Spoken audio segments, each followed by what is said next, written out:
When most people hear the word economics, they picture stock tickers, bank vaults, and the physical movement of currency. This assumption is embedded in the language.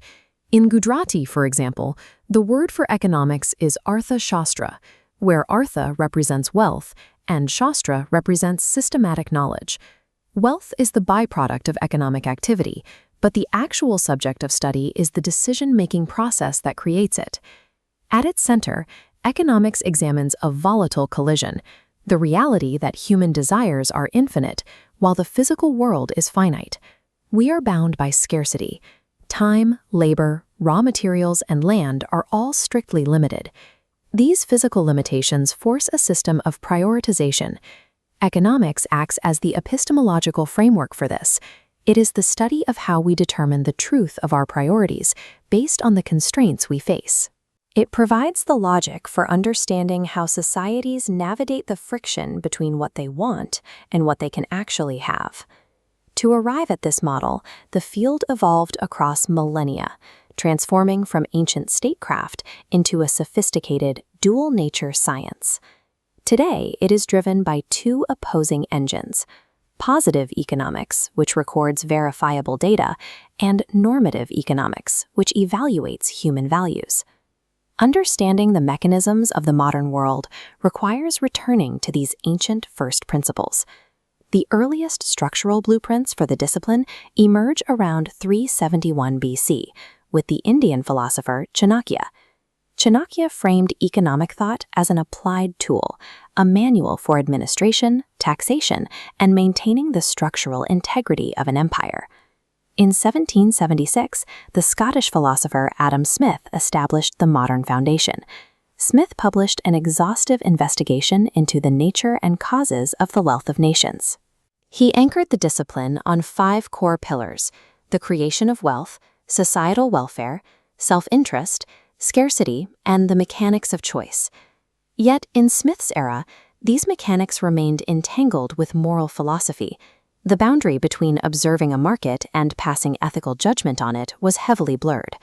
To function as a science, economics required stripping away that subjectivity to find a universally applicable structural logic. That structural logic was formalized in 1932 by Lionel Robbins at the London School of Economics. Robbins severed economics from morality, recasting it through the lens of mathematical logic and human behavior. This equation defines economics as the science which studies human behavior as a relationship between ends and scarce means. In this model, ends represents human wants, a variable that is infinitely growing and volatile. Scarce means are limited resources that possess alternative competing uses. The point where these two variables collide is where human priority is forced. That friction point is choice. By isolating this mechanism, Robbins transformed economics into a structural formula of behavioral science. We can map the application of Robbins' behavioral equation across an epistemological matrix. The upper left quadrant is positive science. This domain deals exclusively with verifiable facts. It treats the market like a strict laboratory, testing hypotheses through direct observation. This chart illustrates the law of demand.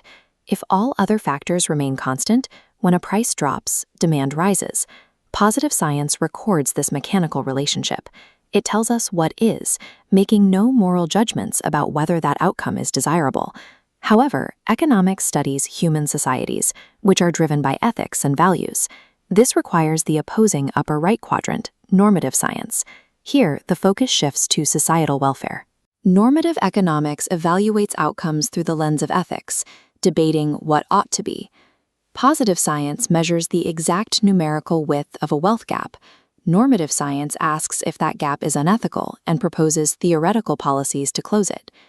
Translating these policies into the real world is the domain of economics as an art. The art of economics is the method of translating both objective data and subjective ideals into actionable, practical tools. It uses graphs, charts, and predictive models as artistic mechanisms to solve logistical problems. Policy parameters are shifted and adjusted in real time based on how these models behave. Economics exists as the active, continuous collision of cold mathematics and moral philosophy. In practice, the rigid boundaries between these quadrants are an illusion. Objective, hard data instantly feeds into subjective policy debates. Those philosophical debates are then rendered back into measurable mathematical models. This feedback loop operates as a hybrid discipline. It requires the strict logical proofs of a hard science to navigate the unpredictable realm of human society. Economic study tracks the underlying arc of human behavior. Markets and supply chains are the tangible evidence of these choices. Because every allocated resource requires choosing one path over an alternative, economic data is a mirror of human priority. Looking at an economic model reveals exactly what a society values, quantified in real time. Every time labor is exerted or a resource is spent, a definitive choice has been made in the face of universal scarcity. Economics is the rigorous mathematical observation of every choice we make.